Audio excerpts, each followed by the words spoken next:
kita dapat mengingat Allah dalam kebaikan dalam keadaan apapun dan melafazkannya dalam kalimat thayyibah. Nah, jenis-jenis kalimat thayyibah yang pertama apa? Yang tasbih subhanallah.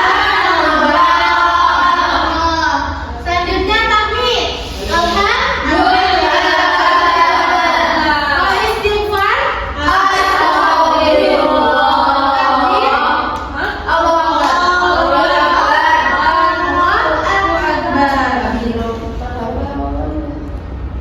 selanjutnya jenis-jenis kalimat thayyibah. Yang selanjutnya itu ada basmalah. Gimana sih bacaan basmalah? Bismillahirrahmanirrahim. Jadi kalau kita melakukan kebaikan apapun dan mengawali kegiatan apapun, usahakan kita membiasakannya dengan mengucapkan lafaz basmalah. Karena apa? Biar kita dipermudah sama Allah, diridhoi sama Allah ya jalannya. Dan selanjutnya itu ada bacaan tahlil. Bacaan tahlil itu kayak mana sih anak-anak?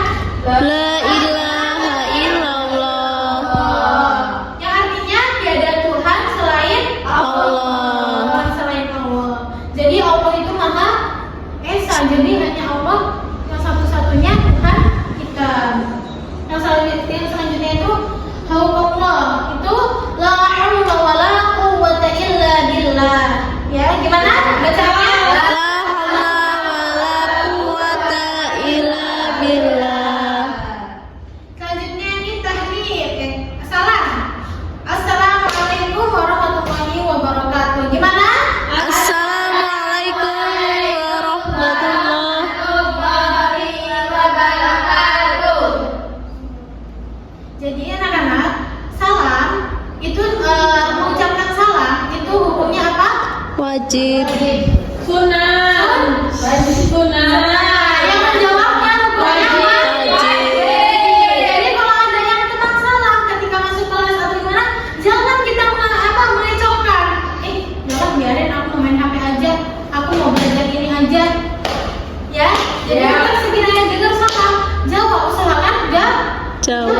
akan kita mendapatkan pahala.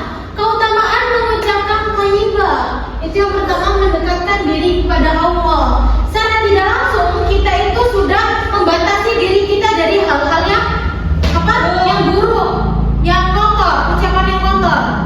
Ya, secara tidak langsung kita selalu melakukan kebaikan. Kenapa? Setiap kebaikan yang kita lakukan itu mendapatkan pahala. Dari situ kita salah satu cara kita mendekatkan diri kepada Allah. Selanjutnya itu menenangkan hati dan pikiran. Kenapa sih bisa menenangkan hati dan pikiran? Karena dengan kita mengucapkan hal-hal yang baik. Mungkin nih contohnya, misal Arisma lagi ngobrol sama si Ayu. Arisma cara berbicaranya itu lebih sopan. Dan Ayu itu berbicaranya ternyata lebih kasar. Gimana sih rasa hatinya yang diajak ngobrol sama Ayu yang lebih kasar? Pasti rasanya aduh sakit hati. Secara tidak langsung juga Ayu lupa, aku tadi bilang kasar, jadi aku gak enak nih. Ya secara tidak langsung itu apa ya? Tidak menenangkan hati, ya kan? Ya. Kalau sekiranya Arisma kayak semisal Arisma atau pinjam pena, pensil itu berterima kasih. Oh terima kasih ya Ayu, Miss, gitu ya.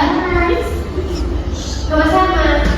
Nah, selanjutnya mendapatkan pahala yang besar dari Allah Subhanahu wa Ta'ala.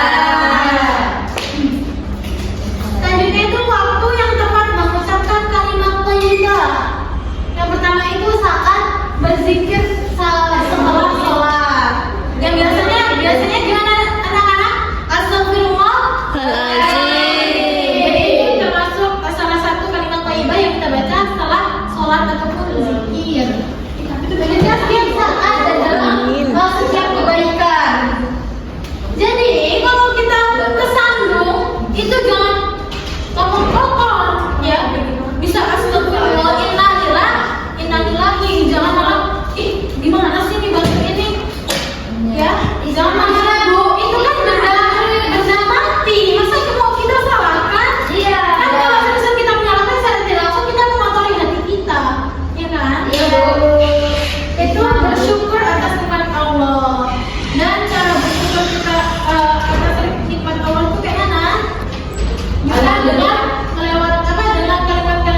salah satunya itu membaca atau mengucapkan kalimat thayyibah. Yang pertama itu dengan mengucapkan dengan suara yang lembut dan penghayatan dan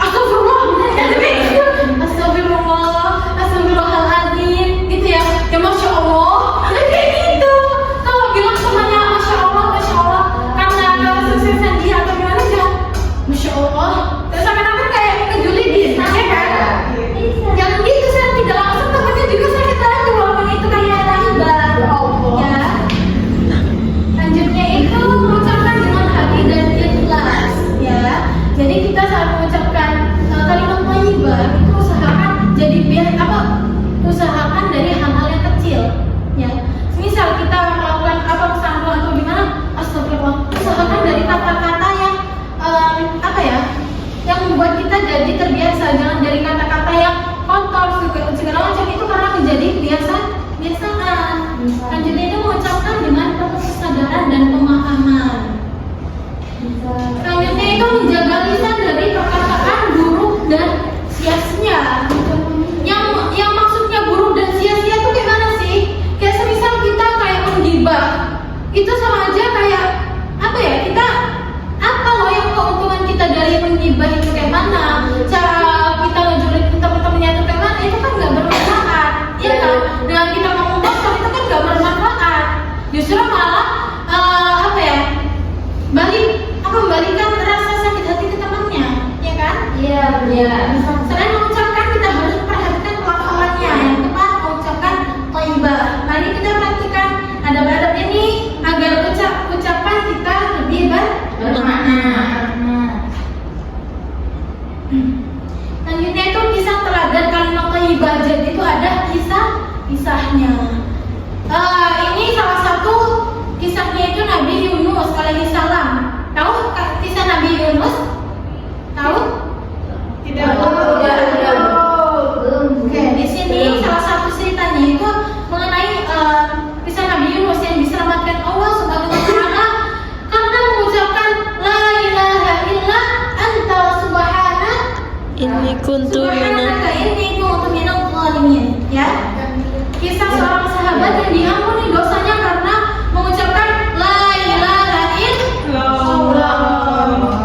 Nah, kisah-kisah ini menunjukkan betapa dahsyatnya kekuatan kalimat thayyibah. Mari kita jadikan kisah-kisah ini sebagai inspirasi kita dalam kehidupan sehari-hari. Mari kita terapkan bersama-sama untuk melafalkan kalimat-kalimat thayyibah. Oke, dari sini ada yang ditanyakan anak-anak? Cukup. Oke, di sini Ibu mempunyai soal kejaran berkelompok, ya. Ini di sini ada bacaan kalimat thayyibah yang sudah Ibu jelaskan tadi, ya. Oke, silakan berhitung dari Lydia. 1, 2, 3, 4. 2, 3. 4. 1, 2, 3, 4. Oke, cukup. Silakan kerjakan secara berkelompok, bekerja sama, ya, jangan saling egois. Kalau sekiranya kita nggak suka dengan pendapat temannya, jangan menyalahkan, ya. Yang sekiranya sudah selesai bisa maju ke depan. Yang belum ditanya, sekiranya ada pertanyaan, silahkan ditanyakan. Ayo bawa pensil. Tidak, Bu. Oh, ini bukunya nih. Iya, Bu. Minjem ya, Bu. Iya. Ayo, Mas. Media punya juga. Sini. Ya bagus, keluar ban, baca apa? Udah, Bu. Ayo, Bu. Belum. Ya sudah, silakan presentasi, anak. Castingnya. Wis. Udah, Bu. Oke, silakan. Yang sudah presentasi di depan. Teman-teman yang di belakangnya, tolong didengarkan ya. Sekiranya ada yang salah, bisa dibenarkan. Minggu penanya, terima kasih. Iya, sama-sama. Nah, sebelum kalimat thayyibah. Nah, yang pertama Bismillahirrahmanirrahim itu basmalah. Ya, benar. Terus ini A'udzubillahi minasyaitonirrajim itu ta'awudz.